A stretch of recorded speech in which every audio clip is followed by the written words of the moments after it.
It's time to pull those belts tight, race fans. The front stretch is coming at you, presented by Joe's Karting in Council Bluffs. Now, here's Dan Taylor and Dirk Houston. Well, good morning to you, race fans, and welcome to the front stretch, presented by Joe's Karting at Council Bluffs, online at joeskarting.com. Fast-paced white knuckle racing just across the river on 23rd Avenue. Get over to joeskarting.com for hours of operation. It's going to be changing, or it's going to be fluctuating over the next couple of weeks because of the holidays, so you want to make sure and know if they're going to be open during regular business hours, some shortened hours because of the holidays, and letting their family or their employees go home and be with their families. joeskarting.com. Karting with a K. Hey, today's show, we're going to talk about a couple of the news and notes that have come out over the last week since we last talked to you guys. Well, I guess since we last talked to you guys, the 2 days we recorded on Tuesday because we're in an Excel anyways. It's because of the holidays. So we're going to talk to you about some of the news and notes that have come out.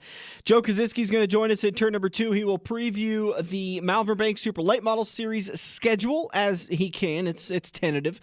And then talk a little bit about the 2018 schedule, the results and everything that happened to I-80 Speedway, maybe some of the preview the 19 schedule for you.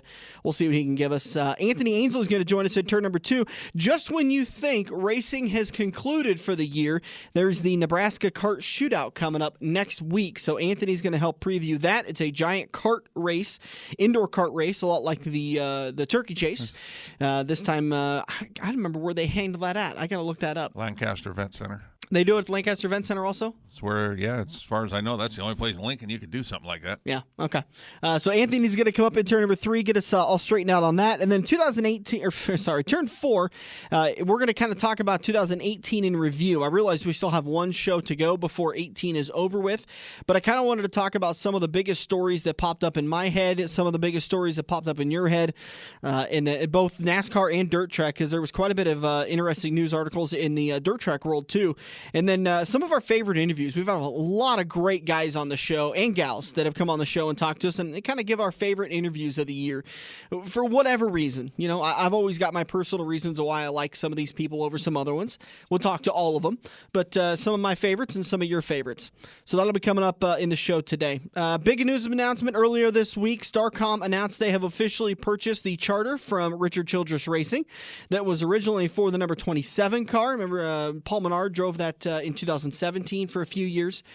Prior to 2017 for a few years. He switched over to Wood Brothers Racing now, and that charter was leased to Starcom in 2018. Now, I was under the assumption they had purchased that charter, but it was just a lease. Well, I mean, Derek Cope actually said purchased when we spoke with them. Okay, so I wasn't crazy, but that's what I thought too. But, and actually the whole deal to purchase it might have been done when they leased it for 1 year. I mean, we don't know exactly how that all works out, but now they're announcing a sale. Anyway. With if RCR had some big opportunity that they needed to use the charter, then they probably had a clause to be able to get it back. Who knows what the deal was done, but it's official now.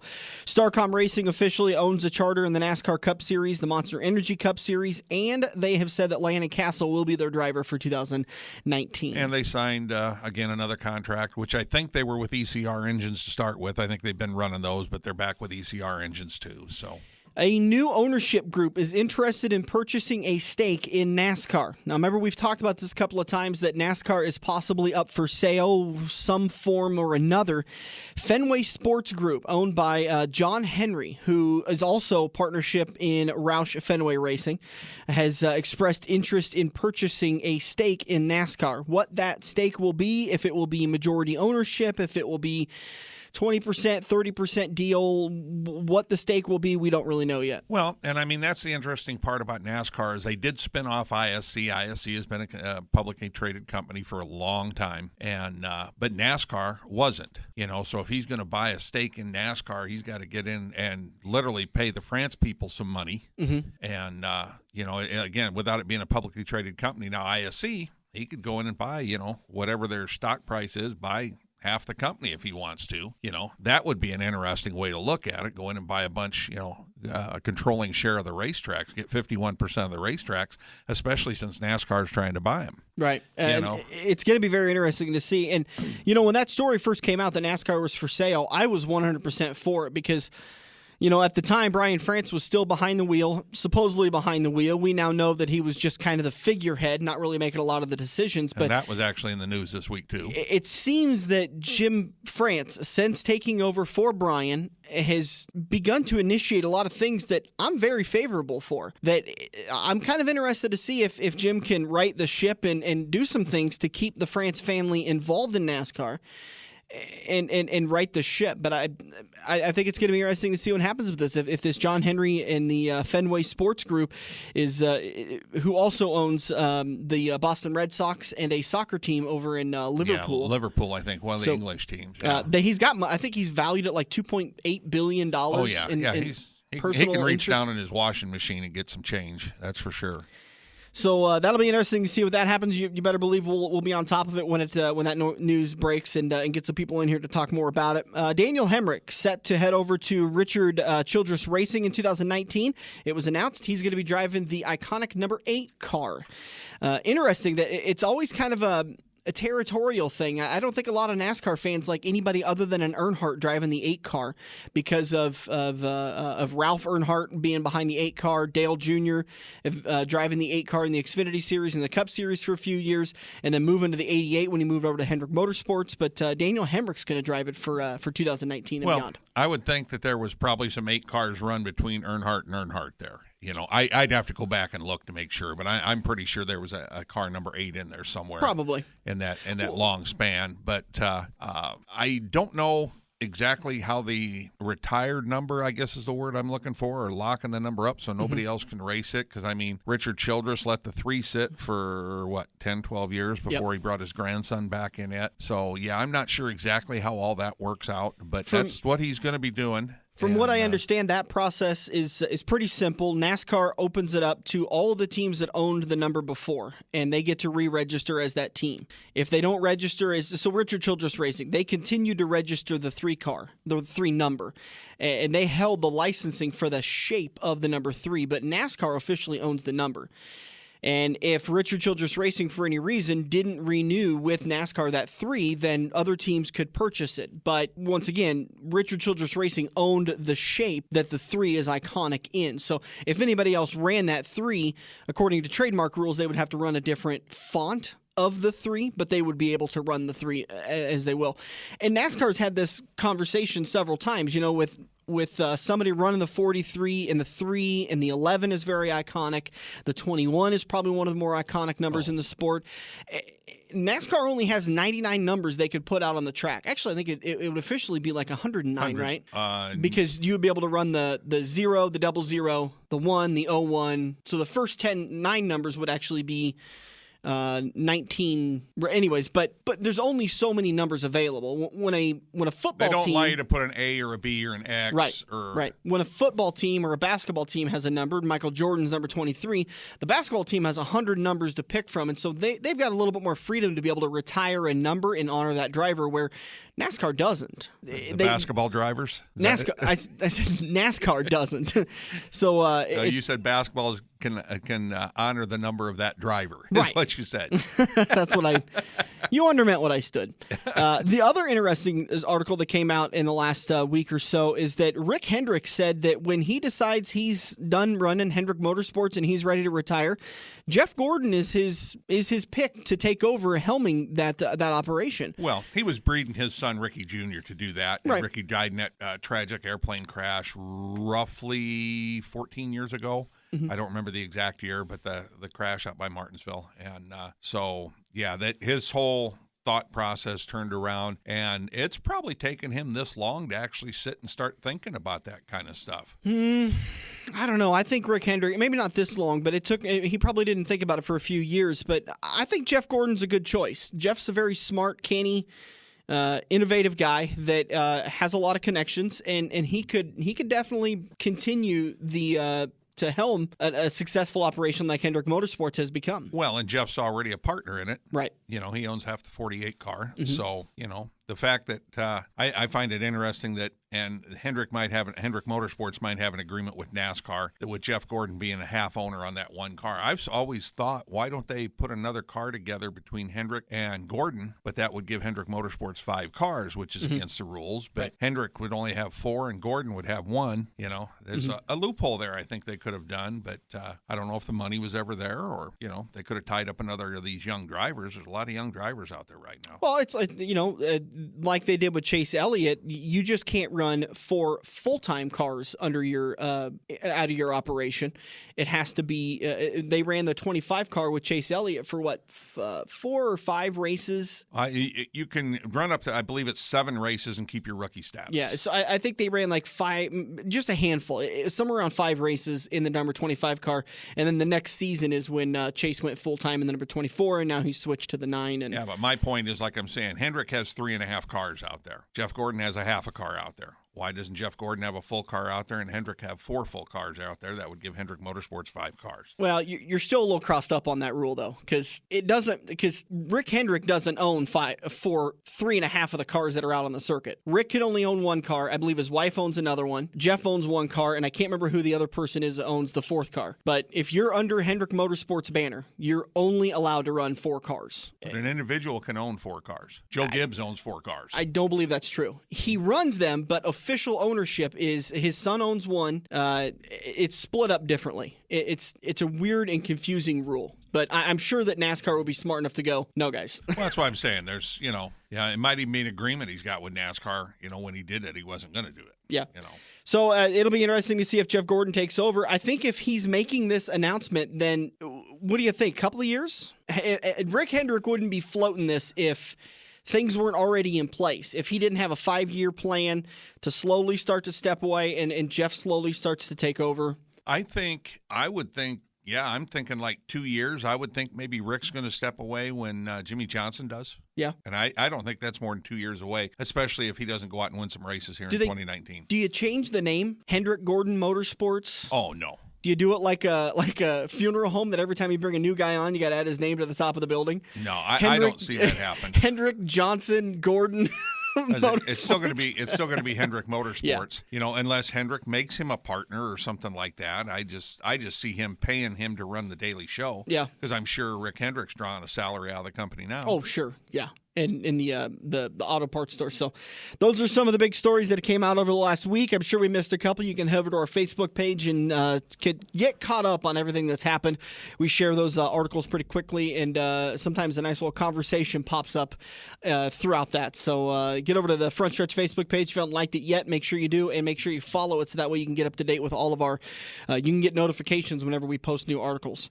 Anthony Ainsle just around the corner. Joe Kosiski just around the corner. Then Anthony Ainsle, and then we'll do our year in review for 2018. We'll be back on the Front Stretch. Every race car driver has run into the same problem. It's well past normal parts store closing hours, but you need that one to finish your car. The guys who brought you White Knuckle Racing by the River bring you Joe's Karting Racing Parts and Tire Store. Open until 10 p.m. Monday to Thursday and open until 11 p.m. on Friday and Saturday. A parts store that fits your after-hours schedule, and you can turn a few laps at Joe's Karting while you're waiting for your part to get pulled from their warehouse. joeskarting.com for more information.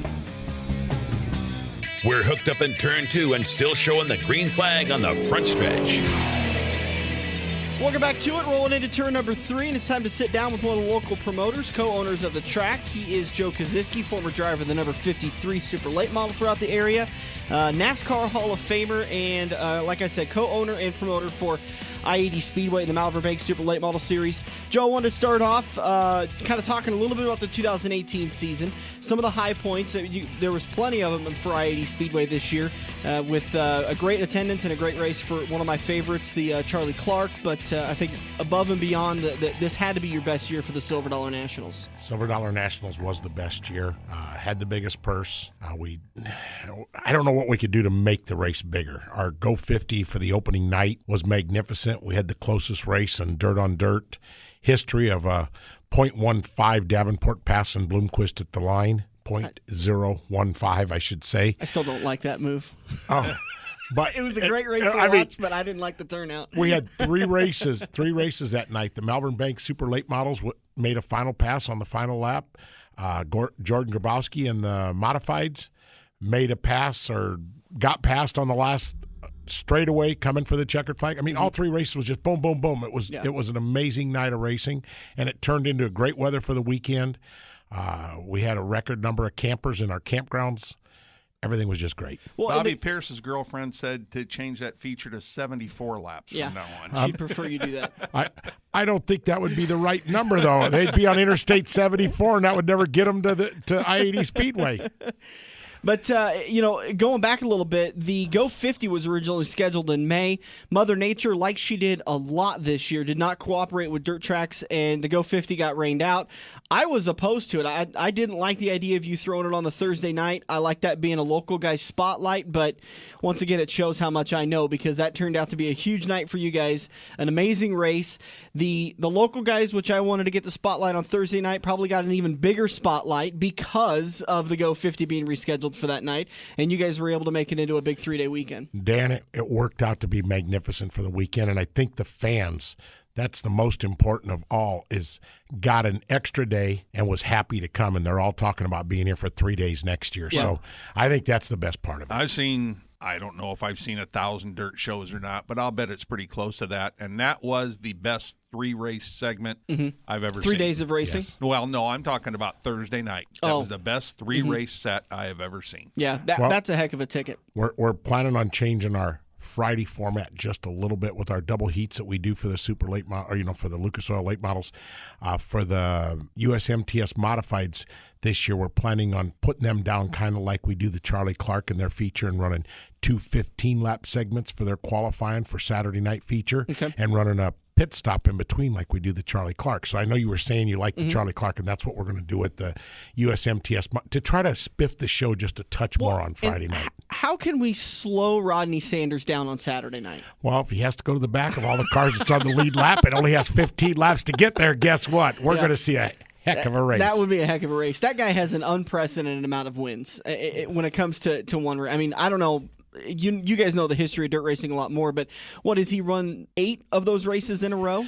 No, he missed one there one of the years. He did miss one, and I don't remember what year. It was 2 years ago or 17, I think he missed winning that one. But I'm going to tell you what, I watched in 16 or 15, Dylan Smith should have probably won the race and got a flat tire with just a few laps to go. So, that I think that he's beatable. I think in this other qualifying part, it's going to make it really neat. I think a lot of people will get excited about that, and watching these guys make a pit stop may even bring a little bit more to the light of their full potential of their racing. Shedding light on some of your local series, the NASCAR Weekly Touring Series, a lot of great racing with the championship, and I don't think the last couple of nights of the championship series was indicative of what the season was like, because there was a lot of guys that had their championship essentially wrapped up mathematically. But what a great year of racing with Sean Harker and Anthony Roth going at it in the sport mods. Anthony Roth and lighting, and I'm drawing blanks on some of the A-mod guys that he was battling with left and right to win that championship. But then you've got your hobby stocks and your sport compacts. Just a great year of racing all around. Well, the super late models, I think, was won by 4 points or 6 points when it rained out. The bragging rights late models was won before the night started. I believe the hobby stocks, was won before the night started. Yeah, I just saw Luke Ramsey's stats: 10 starts, 10 top 10s, 8 top 5s, and 8 feature wins. Right. So he had a pretty good year, I'd call that. And then we sit back and we go to the stock car division, stock car Pro-Am division. That ended up being one heck of a race year. That class is so magnificent to watch on the racetrack. I love watching them. They put on a great race, if not sometimes the best race of the night. I completely agree. I think at the end, obviously you've got your super late models, which I-80 is a perfect track for the super late models. But I think my favorite class there has got to be the stock cars, and even sometimes the sport compacts. Those guys and gals put on one hell of a show, and they do it time and time again. And sometimes you get a stinker in there, but that happens in racing. It happens in racing. Yeah, you're doing all the classes. So let's talk about the 2019 schedule. I know it's not ready. I know you're still getting some stuff together, but can you talk about the I-80 2019 schedule? Some of the things? I can talk a little bit about it. We're going to open with the Spring Meltdown, which will have the Nebraska 360s as the featured class with the Malvern Bank Super Late Models. Friday night, we're going to run Friday night of that weekend, we're going to run our Super Late Models, going to run dual features. Half the guys will be in one feature, half will be in the other feature. So if we end up with 55 cars, there's going to be 27, 28 cars in each race. And they're all going to get paid, and it's going to pay $1,000 to win each one. That's going to qualify them for the Saturday night feature, somewhat like the Daytona 500 does, is what I'm mocking it off of. The Nebraska 360s will run a complete program, and we haven't placed our other class that we'll have with each night there. The next weekend is going to be the Bug Eater. The Bug Eater has the modifieds, the sport mods, stock cars, and bragging right late models. And then on Saturday night, they have the SSN, the Race Savers. The Sprint Series in Nebraska. Sprint Series in Nebraska. Race Savers will be added on the Saturday night show. We get on in there a little bit. We open 2 weeks later. We're not open the next weekend. We close that weekend. Eagle Raceway has their special. They tell us they won't open the first 2 weeks. We don't open the third week, give them a little better weather. But you do that a lot with tracks. It's more than just trying to schedule series and figure out what dates and national touring, but you also work really closely with all the local dirt tracks to try to stay off of their big weekends. When you can, you have to try to. I mean, there's only so many racers. There's only so many race fans, and we have to try to do our best. So we go from we open on the 27th, I believe it is Friday the 20th. I don't have a calendar in front of me, so I believe it's Friday the 27th. The last Friday of April will be our opening weekend. The following week we come back with the Bobby Parker Memorial, which is a Nebraska 360 show. There will be no late models or Grand Nationals there. We run a couple weeks there that's going to be straight through to the Charlie Clark. We'll have weekly shows. Any changes to the Charlie Clark you can think of? Charlie Clark, I'm going to add the SSN to the Charlie Clark this year. We're still going to run we're not going to have hobbies at the Charlie Clark. I am going to have hobbies at most of my weekly races. Okay. They're going to be part of our NASCAR schedule also. And that was going to be one of the questions I was going to ask you. While you've added them back over high demand for the last 2 years, they have struggled to have consistent car counts.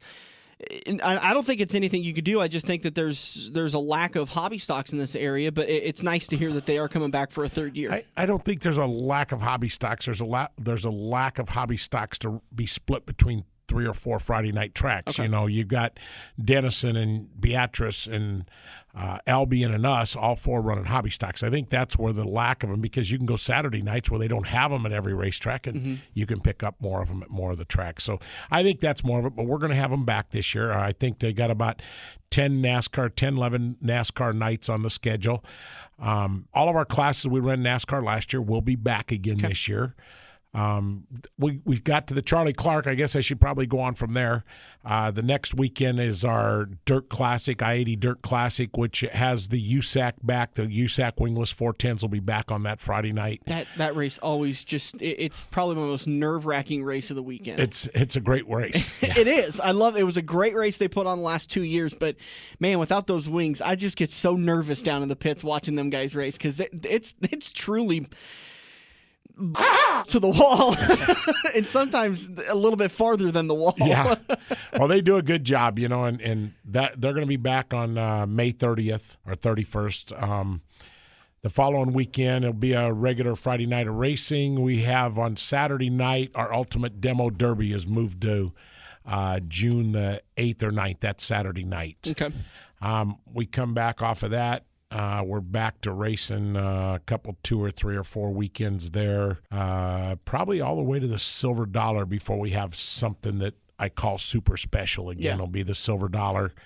You know, we've got nights in there that I haven't got completely signed yet, you know, but, you know, it's coming with our bike races and with all the different things going on. I'm just trying to give you a good preview of it. After the Silver Dollar, we go to our Championship Sunday is on Labor Day weekend. The Bill Smith Memorial is scheduled again on the last Friday of August.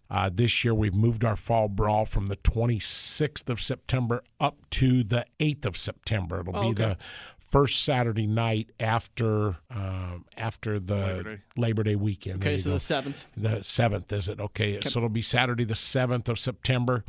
We'll have the SSN with the Nebraska 360s. That'll be a big pan race for the Nebraska 360s. It'll be an SSN points race, and we'll run it with probably, I think we're going to, I don't remember if Gatra's going to be with them and the Oval Lights will be on Championship Sunday or vice versa. I don't remember exactly how that is. but they'll be in there, and I think Sport Mod. So there'll be 3 or 4 classes on that night there. And then our final night this year is going to be the Cornhusker Classic. Will be on the 12th, 13th of October. Okay. And that will be the season championship Saturday night also for the Malvern Bank Super Late Models. So we have put them back onto the Cornhusker Classic. You guys didn't wait long after the Silver Dollar Nationals this year to make the announcement that the Go 50 will stay on the Thursday. The Go 50 is going to stay on Thursday this year. We're going to see how it all works out.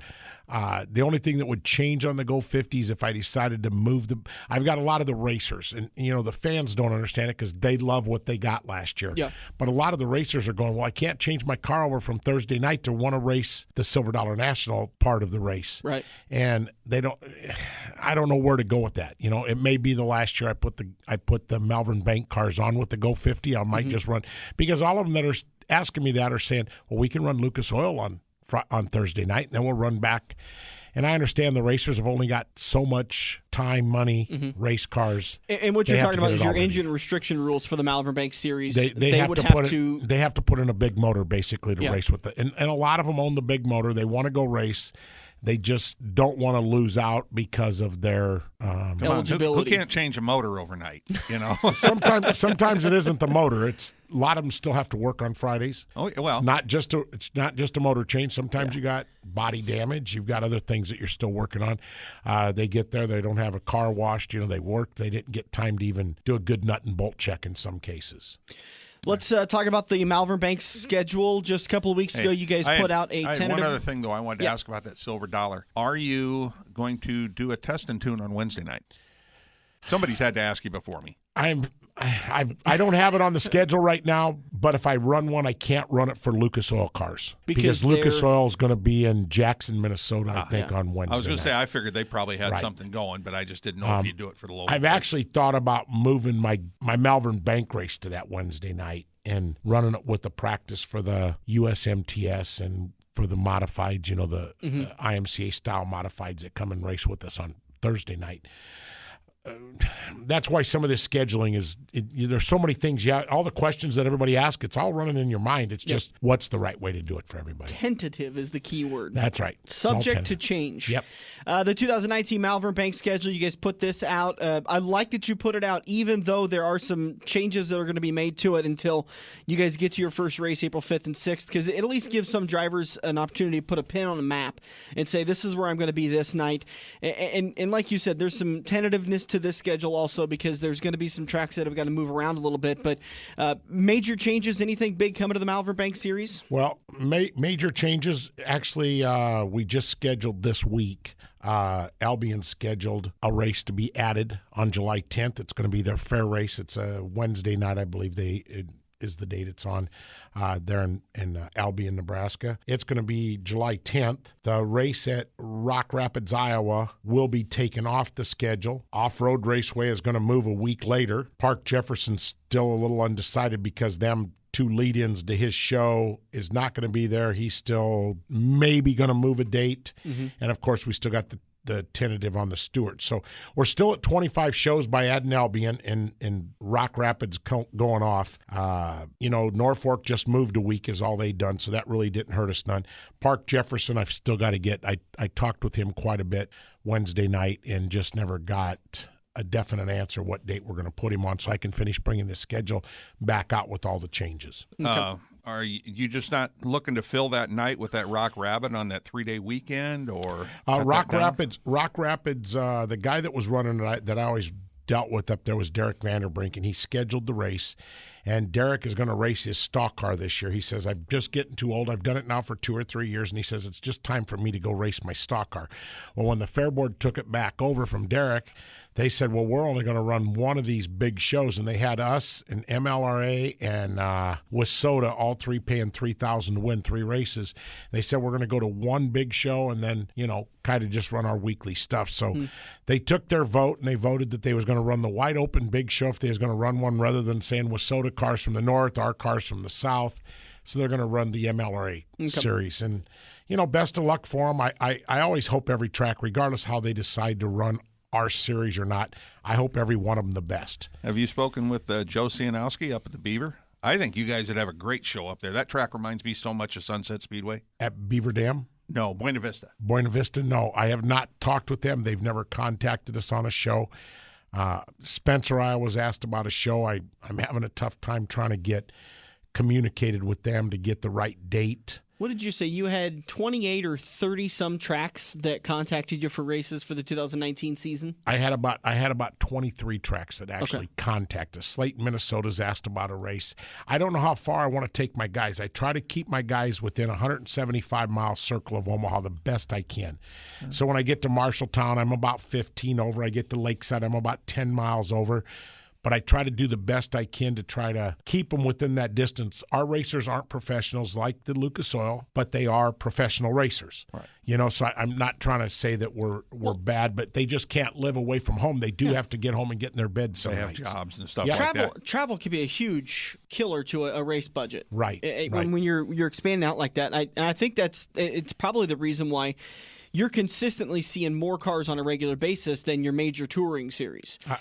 I would agree with that because where you're getting consistently 12 to 15 regular drivers, they're getting in the area of 7 to 9, maybe 10. Yep.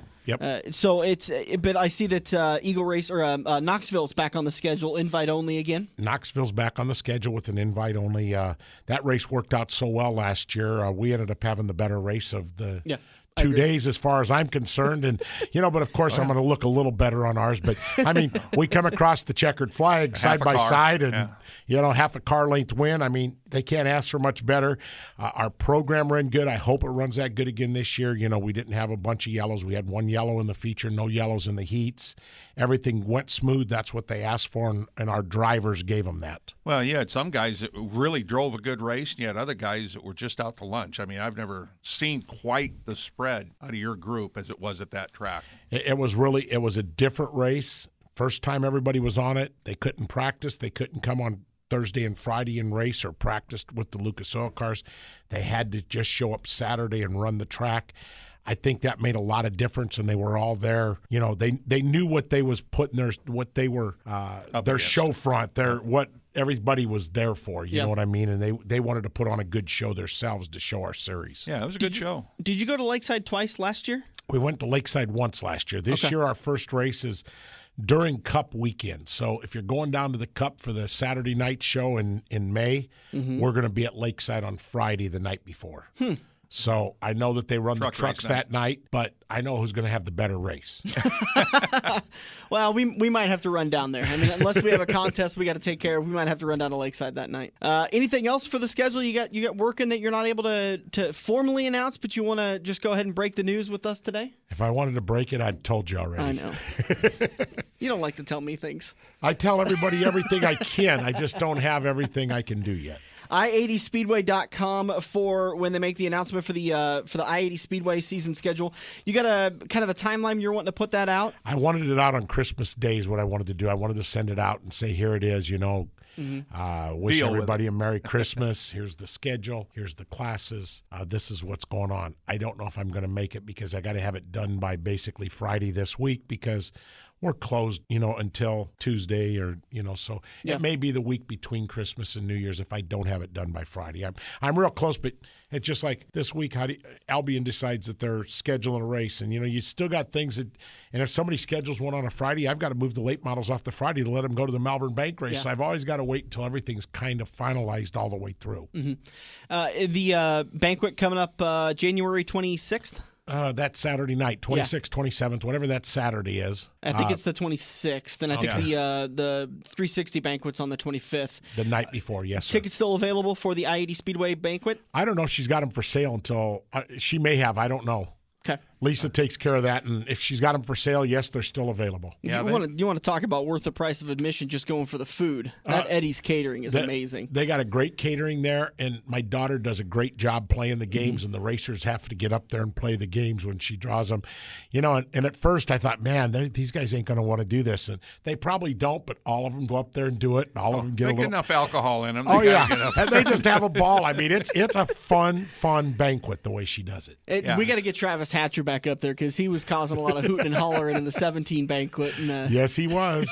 So, and to your point with the games, it's you really can't ever miss seeing somebody like Justin Zeitner or Kyle Burke or even your son Andrew playing the hose game where you got to take a set of ladies' hose over your head and dangle a tennis ball to knock off. Knock off a can or a pop bottle or something. I don't know where she comes up with it at, but you ought to go to our company Christmas parties because she does the same thing and she's got the employees all interacting and having a good time and so.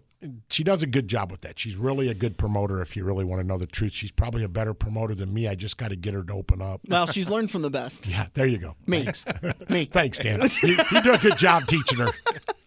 I was teaching her through how not to do things. She says, hey, Dan said we should do it this way, so we're going to do it the opposite. And then there you go. The Go 50 was a huge success on Thursday at the $7. Hey, that Go 50, I'll tell you what. I wanted to do it that weekend, and I asked Rick Schwally as soon as the weather was bad, can I do it that Thursday? Can I do it that Thursday? And he said, well, Joe, I don't know because, a lot of times you move 2 days, people can do it in 3 days, that it kills their money. And I go, Rick, I says, we go to the North-South 100. Me and my brother, my mom and dad have went there like the last 2 or 3 years. And I says, the reason we went because you started putting a Thursday night show. And then when the Ralph Latham got rained out 2 years in a row, that put it a Wednesday night show. We're going there for 4 nights of racing. Mm-hmm. It makes it a whole lot easier to drive your camper across, state, country, whatever you want to call it, and be able to spend a good 3 to 4 days. It's 3 days makes it worth it. 2 days is kind of like, it's a lot of effort for maybe not that long. Right. That's what you're saying. And that's what I'm saying.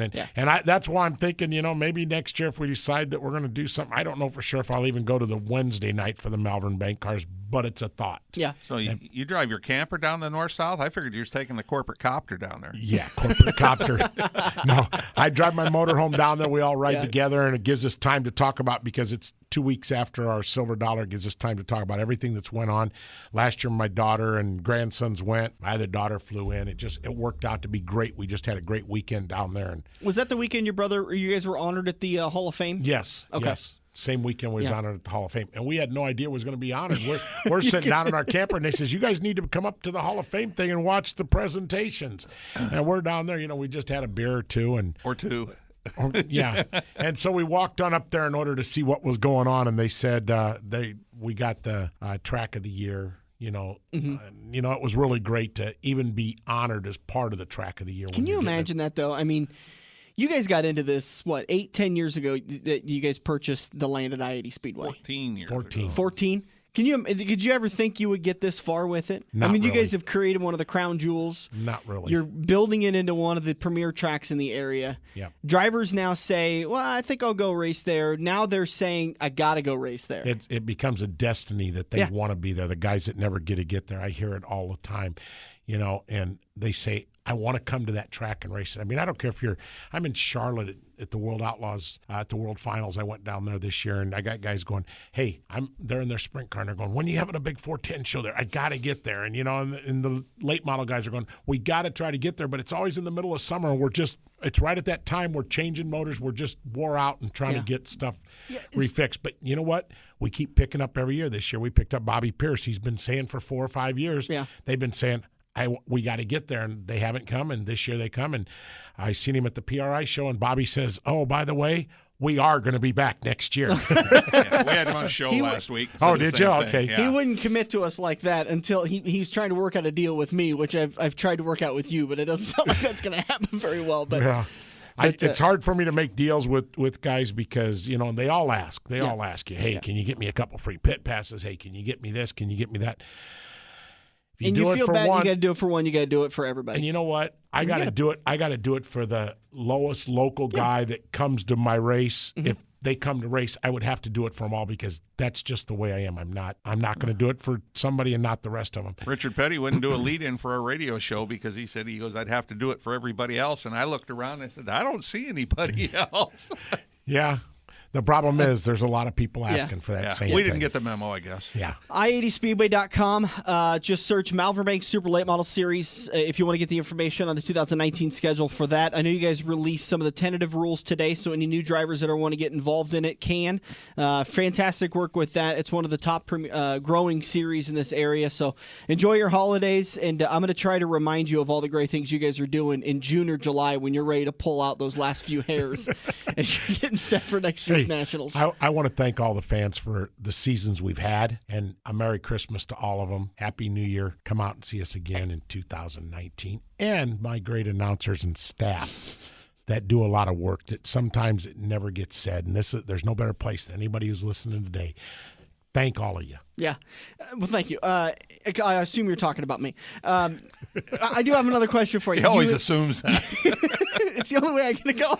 Hey, Dan, without assumption, you wouldn't get it given to you, right? That's right. I know you have a big plan in place that you're wanting to execute for the 10th annual Silver Dollar Nationals. Are you anywhere close to being able to get that done? Last I heard, you were pretty close. My mind is close. Yeah. I don't know if I can get it executed. Well, if Joe puts his mind to it, I've got to get the season started. I got to get the season started, and then I will start executing. That's kind of where I'm at, and I think it will be a great deal. I'm hoping there'll even be fans that want to get involved in it, but I think it would be something that everybody can say, hey, this is a neat deal. Yeah, it's a once. I think if what you've told me is still the route you're going, it's going to be a once in a lifetime opportunity.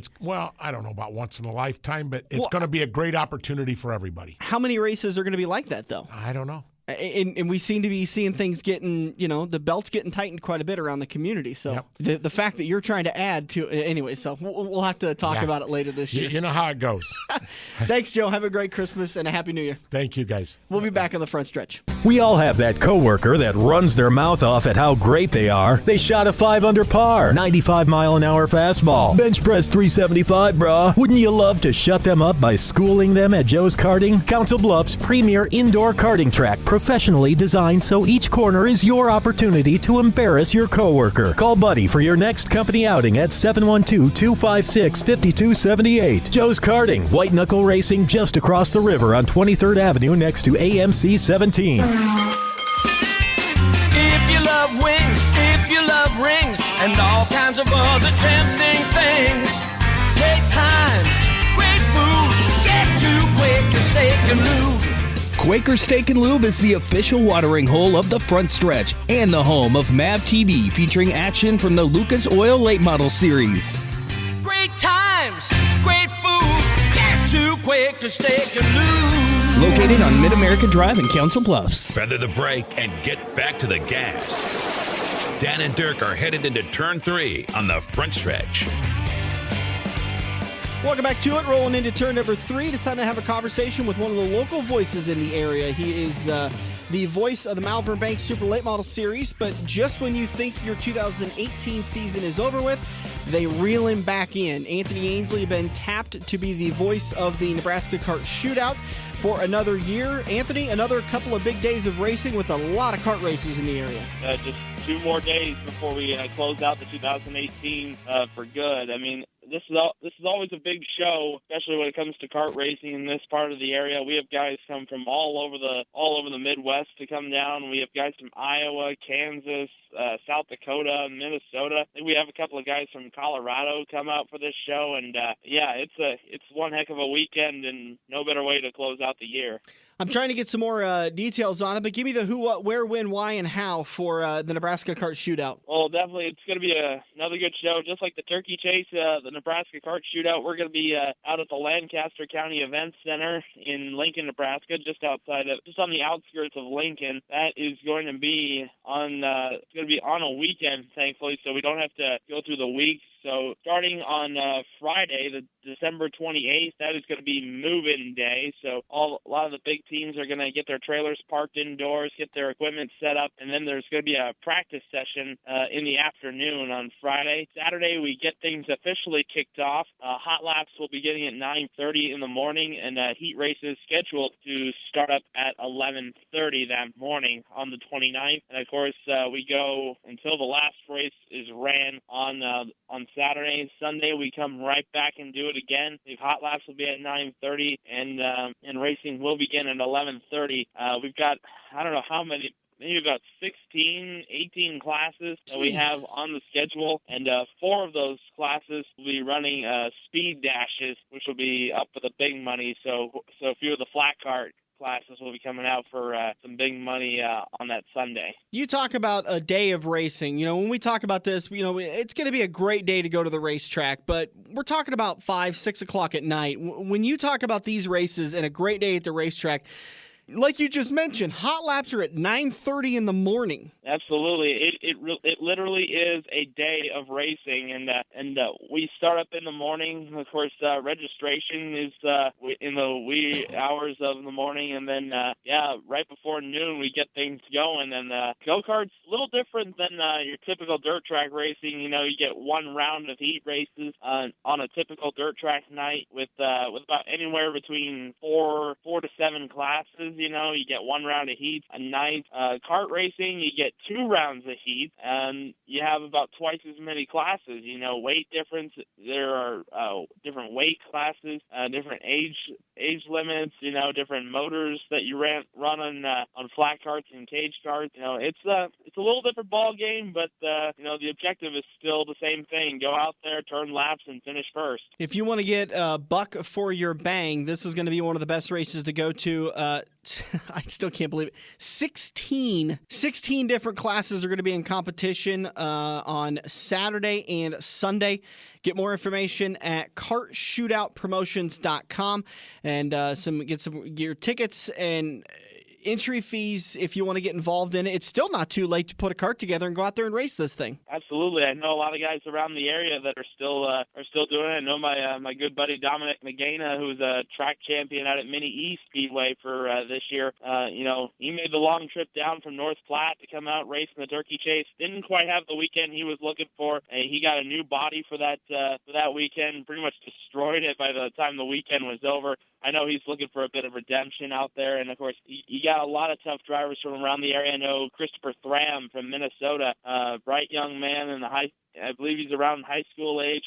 He is one tough customer from the land of 1,000 lakes. So I know that Silver 24, Christopher Thram, he'll be down there. He had a good Turkey Chase weekend. I know he'll come back looking for more at the kart shootout, and hoping Tabor Horenza from Kansas comes back up. We missed him at the Turkey Chase this year. He was not in competition over Thanksgiving weekend, but Tabor, he's always tough when the 20 comes to town. Of course, we'll have Landon Schott back in the field in the bright neon yellow and orange number 7. Had a good run during the Turkey Chase. We picked up one of the big wins on Sunday of the Turkey Chase, so I know Landon will look to go for the back-to-back at the Lancaster Event Center. All right, see that and so much more coming up December 28th, 29th, and 30th. That's just a couple of days away for the Nebraska Kart Shootout. Anthony, before we let you go, I'd be remiss to ask you if you could give us, and this isn't a competition, but just curious as to if you have a favorite race of 2018, whether it be a personal one, a professional one, a fandom one. What would be your favorite race of 2018? Jeez, 2018 has been huge all the way around. I was happy to go back to Kansas Speedway for another Cup Series event. I was there for the Eliminator race for the playoffs. It was good to go back to Kansas Speedway. I know that track. I know I'm a dirt guy, but Kansas Speedway will always have a special place in my heart. But it was I don't know. It's kind of a tie between first night of the Silver Dollar Nationals, with the great Malvern Bank Series show that we had, and then of course who could forget the photo finish between Davenport and Bloomquist. I still remember that fan at the top of the grandstands. He looked at a James Essex and me, and he said, "The transponders are rigged." He told me that through the window. That's how close the finish was. But then, of course, when the Malvern Bank Series got to debut at Knoxville, that was a huge race. It was fun to watch the late model nationals again, but going up into that booth at Knoxville, overlooking a track that has seen so many legendary names and drivers, car owners over the past almost 60, 70 years now. Just to get to say that I called a race at Knoxville and so early in my career, it's definitely one to remember, and I can't wait to get back out there next September. I think it's a tie between Knoxville and I-80. Well, I'm not going to tell Joe Kosiski that. Because you know what he is saying. Well, but the Knoxville race, the Knoxville race was Joe's series. That's true. Absolutely, and and it sounds like it. Yeah, we did a good enough job. We're gonna come back out there next September. All right, Anthony, I do appreciate your time as always. Have a great weekend at the Nebraska Kart Shootout. We will probably see you at the Eagle Raceway banquet. Well, maybe not. I do have another get together with a few race fans that night, but hopefully I'll be back at Quaker Steak for the Daytona 500 watch party. How about the Chili Bowl viewing party? Is there? I haven't gotten a date on that, but if not, definitely see you at the I-80 banquet. Okay, well, we'll see you there. I was hoping I'd be able to make a 2-for-2 of awkward pictures with Anthony Ainsle at the Eagle Raceway banquet, but I guess I'll have to wait. I was going to say, you can wait for the I-80 and Malvern Bank Series banquet. That's always a fun one. All right, I'll find a way to get a beer in your hand that night, too. Yep, there you go. Announcer selfie right there. All right, buddy. Appreciate your time. Have a great weekend, and we'll see you soon. All right, we'll see you too. Bye. KartShootoutPromotions.com for more information on the Nebraska Kart Shootout. Again, coming up in just a couple of days, December 28th, 29th, and 30th at the Lancaster Event Center over in Lincoln. Find out more information, KartShootoutPromotions.com. We're going to take a break. We'll be back in turn number 4. We're going to review the 2018 season, some of the biggest news stories, maybe some of them that surprised us. We saw a lot of them coming, so there really wasn't a lot of surprises, but there's still a couple of them that caught us off guard. Some of our favorite interviews and so much more still to come on the front stretch. We'll be back. Hey, look at that. You're sitting on your couch playing Halo, Madden, or NASCAR while your friends are at Joe's Karting. Each lap is an adrenaline-filled, heart-pumping, white-knuckle experience that you can only get at the Metro's largest indoor karting track. Eco-friendly Honda engines rip you around the professionally designed road course at breakneck speeds. Can you reach the 14-second lap bracket? There's only one way to find out. Put the controller down and get to Joe's Karting, 23rd Avenue in Council Bluffs next to Quaker Steak and Lube. It's checkers or wreckers as we enter turn 4 on the front stretch, presented by Joe's Karting in Council Bluffs. Welcome back to it. Just about ready to wrap this baby up. Heading into turn number 4, brought to you by Quaker Steak and Lube, the official watering hole of the front stretch. Get over to the Lube today for all of the football action, and if you were paying attention on Facebook, you could have gotten your picture with Santa. I believe it was Monday night at Quaker Steak and Lube. When I went to the Verizon store, they thought I was Santa. So coming up on January 19th, we talked about it with Anthony Ainsle in the previous turn. The Chili Bowl viewing party will be going on just about 21 days away. So get that on your schedule, January 19th. We're going to get that invite out on Facebook so you can get all invited. I did see a post on Facebook. Somebody posted 24 tickets. I think 6 tickets for 4 nights and a parking pass. Oh, wow. All right. The Chili Bowl viewing party going on at Quaker Steak and Lube. We'll get you more information on that as we get closer. And, of course, we're getting set for the 2019 Pick'ems contest, but we got to wait for the website to get switched over and ready to go for us before we can get all that out.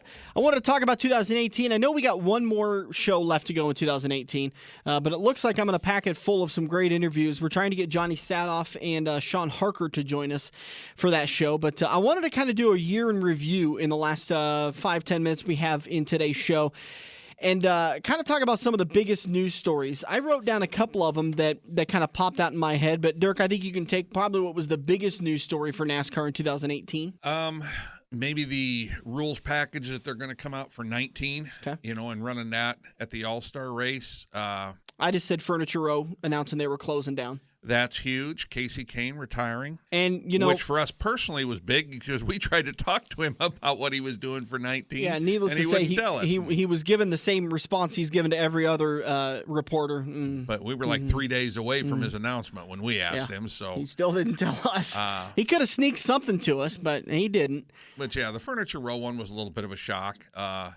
You had Jimmy Johnson and Denny Hamlin not win races. Yeah, and Jimmy Johnson and Chad Knaus announcing they're splitting up.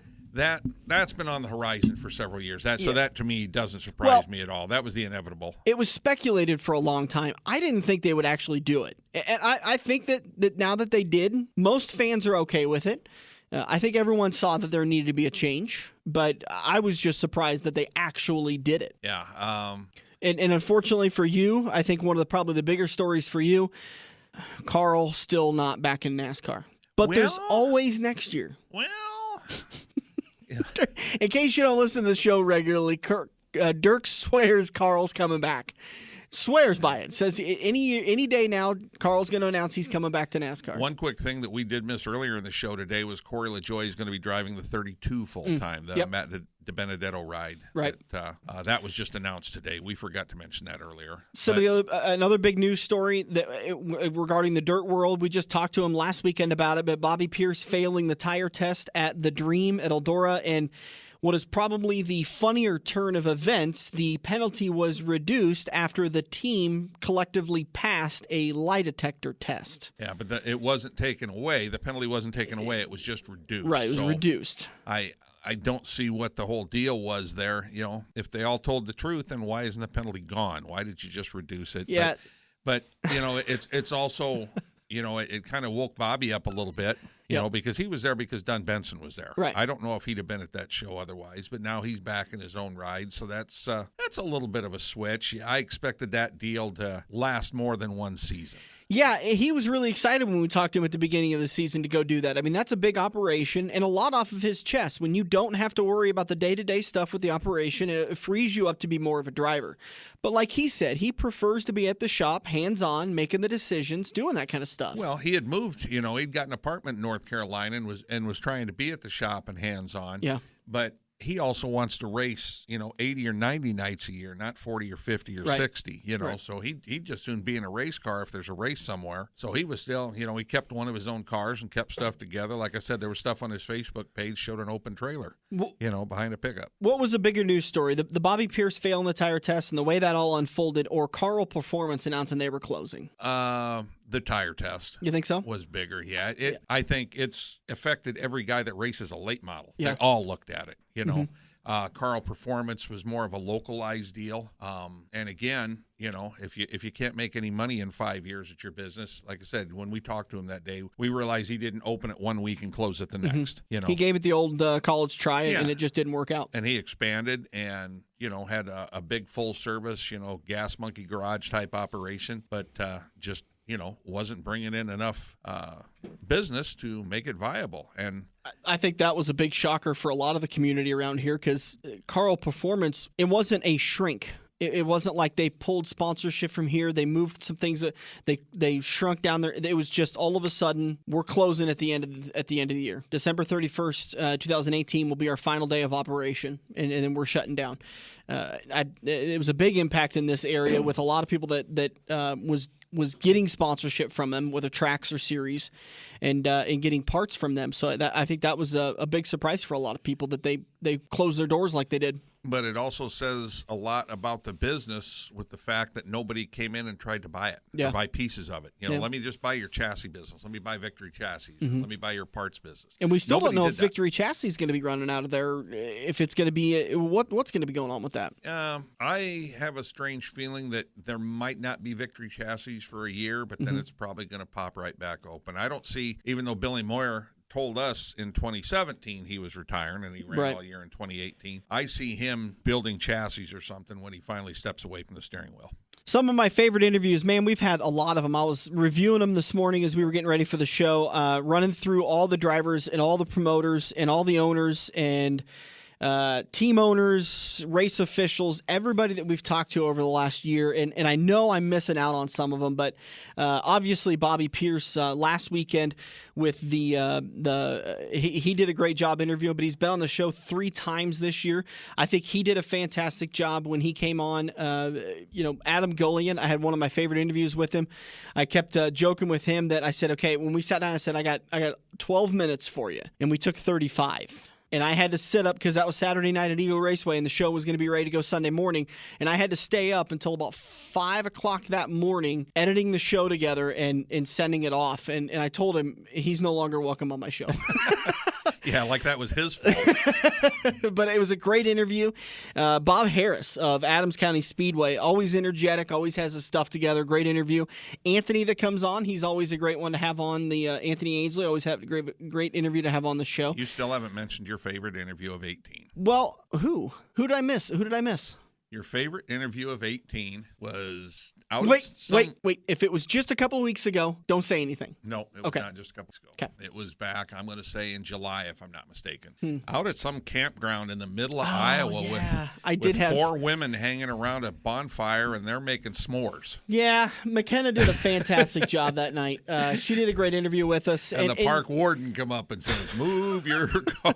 That was in the middle of the interview, and all of a sudden, McKenna's giving an answer, and she goes, this is awkward. Is going on? No, she just said, this is awkward. Yeah, that was interesting little interview there. But yeah, that was one of my favorite interviews. And what makes a favorite interview for me is somebody that's just easy to talk to. Some of these drivers that come on, or the promoters, they're nervous, they're tight.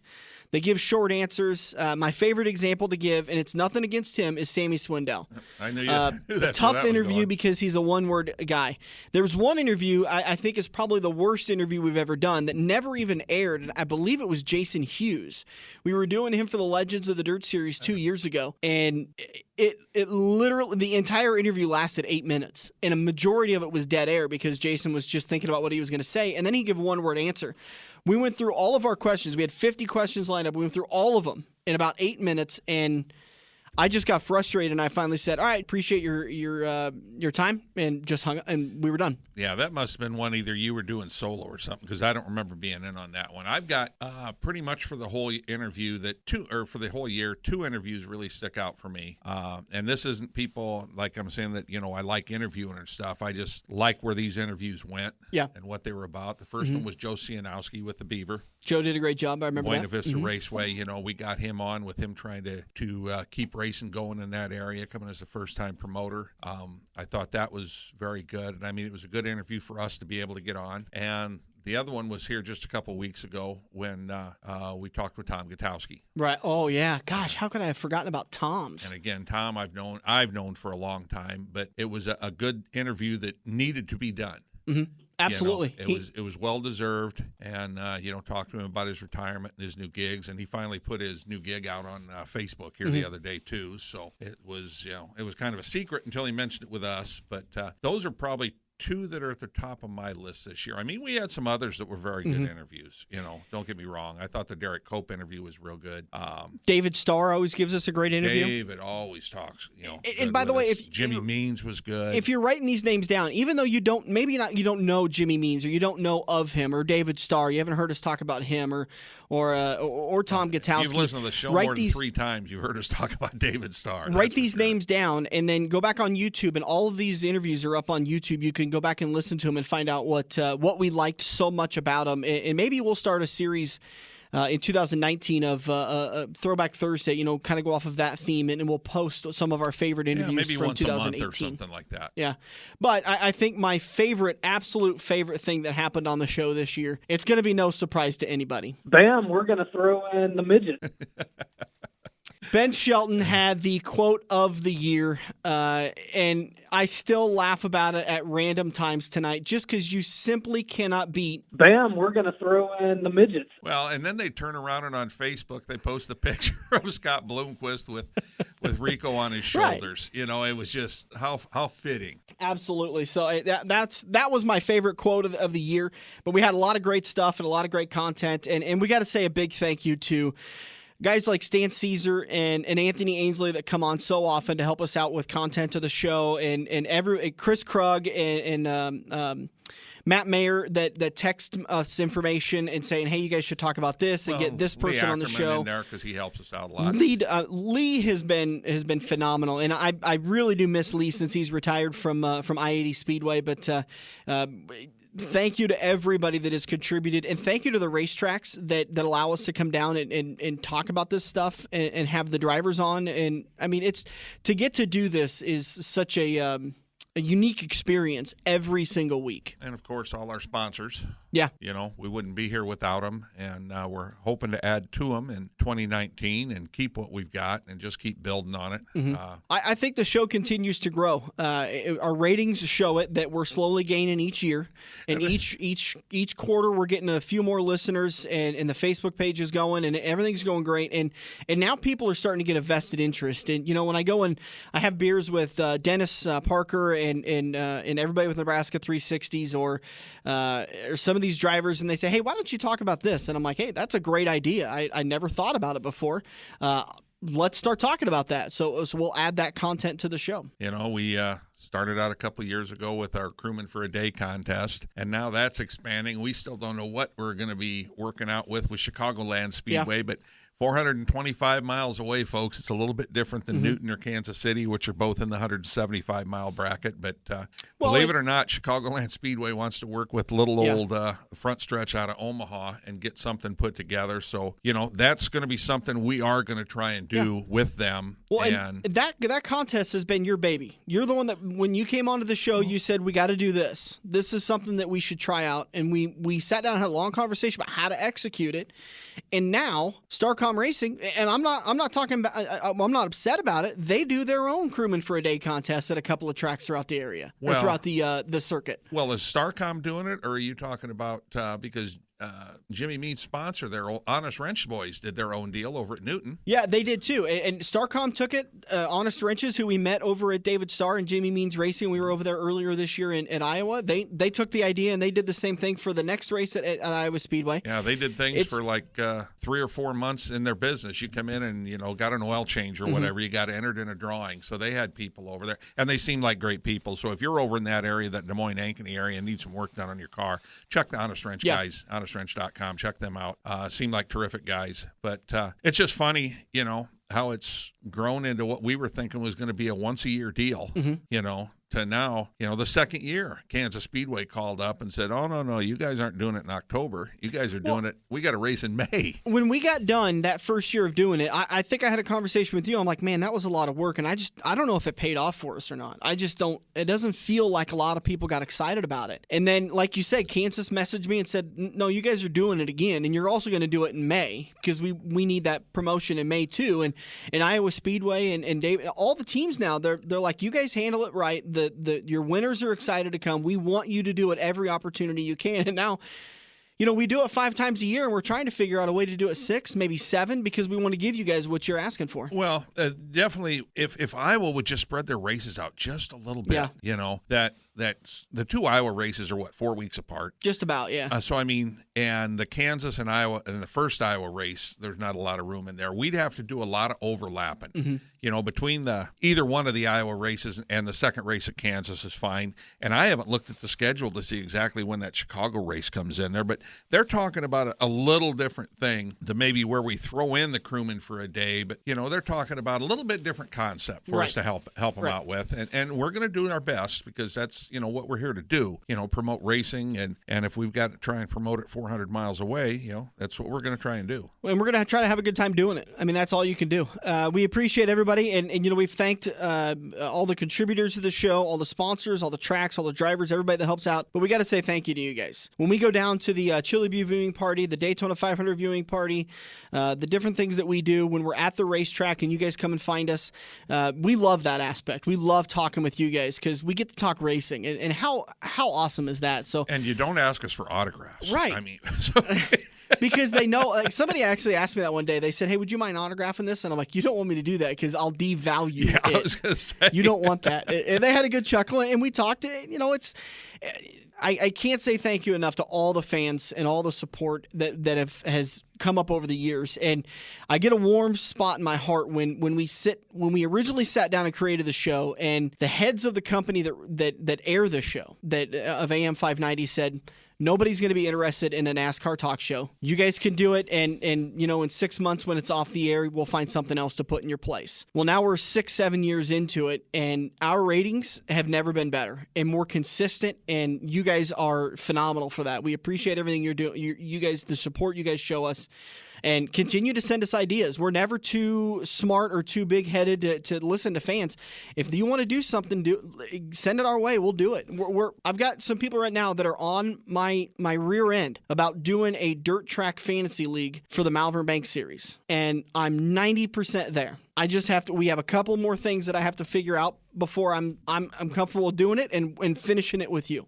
And so there's so many people that come to us with ideas, and I can't say thank you enough. And we've also got the World of Wheels is coming up towards the end of January. Last year, we were able to get Tuffy's Auto Service down there in Bellevue to let us use some space at their booth. I'm sure we'll probably talk to Jim again if we don't decide to go ahead and try and get our own booth set up and sit down there and do some interviews and talk to some people and maybe get some promo work done here in the middle of the winter. Poor Dale Jr. I know he was so excited to come join us, and he just wasn't able to get it done last year. Oh, that was insane, that line they had for that. But everybody that I talked, I had several friends that stood in that line for a couple hours, and they all said it was well worth their time. We got to wrap it up for today. We appreciate everybody joining us. Thanks to Anthony Ainsle and Joe Kosiski for coming on. Make sure you tune in next weekend. We're going to get Johnny the Jet Sadoff to come on the show, and then the Shark, Sean Harker, will join us also. Johnny the Jet went live today. He was pulling out a 1970 Ranchero out of a small garage, and I mean a small garage. The door was barely wide enough to get that car out of, with a 302 in it, and it looked in real good shape, and it had been sitting in that garage for 35 years. Wow. So we'll get Johnny on the show next weekend. We will wrap up 2018 with two great interviews, as you come to expect. Plus, we're going to try to get a couple of more, because when we can talk to drivers and we do less talking, we're in a lot better shape. Yeah, it's better for my kidneys, I know that. Have a great holiday season. Have a great Merry Christmas. Wish everybody a happy holidays. We'll be back just before the New Year's to wrap up 2018. For Dirk Houston, I'm Dan Taylor. And if anybody gets a crate engine under the tree, call us and tell us, please. We want to congratulate your wife. This has been The Front Stretch on AM 590, Omaha's ESPN Radio. Every race car driver has run into the same problem. It's well past normal parts store closing hours, but you need that one to finish your car. The guys who brought you White Knuckle Racing by the River bring you Joe's Karting Racing Parts and Tire Store. Open until 10 p.m. Monday to Thursday and open until 11 p.m. on Friday and Saturday. A parts store that fits your after-hours schedule, and you can turn a few laps at Joe's Karting while you're waiting for your part to get pulled from their warehouse. joeskarting.com for more information. The official watering hole of the Front Stretch has you covered any day of the week with the best wings, great burgers, and amazing steaks. Each weekday from 4 to 6 is happy hour, featuring $1 off draft and well drinks plus $4 Luberitas. Mondays are kids' night. Tuesdays are all-you-can-eat wings for $12.95, and the lube even delivers to the Council Bluffs area. Like Quaker Steak and Lube Council Bluffs on Facebook for a full list of weekly events. Get to Quaker Steak and Lube. Mid-America Drive, Council Bluffs. This has been the Front Stretch Radio Show, presented by Joe's Karting in Council Bluffs. To contact Dan or Dirk, find them on Facebook at The Front Stretch or email them at frontstretch590@gmail.com. If you missed any part of today's show or want to hear a previous show, subscribe to the Joe's Karting YouTube page, where you can find almost every Front Stretch show.